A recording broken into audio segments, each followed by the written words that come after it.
नामस्मरण हे मनाला शुद्ध करण्याचं शक्तिशाली साधन आहे. आणि एकदा का मन शुद्ध झालं की वाईट सवयी आपोआप बदलतात. पण स्वामी, आमच्यासारख्या सामान्य माणसांनी काय करायचं?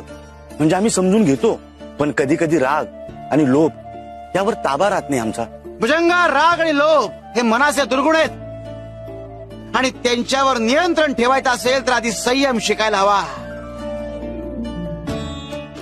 आणि ह्या करता नामस्मरण हाच एक मार्ग आहे. स्वामी, नामस्मरणाने सगळं साध्य होईल, पण माणसाला आत्मविश्वास कसा मिळतो हो? माई, नामस्मरण हे आत्मविश्वासाचं मूळ आहे.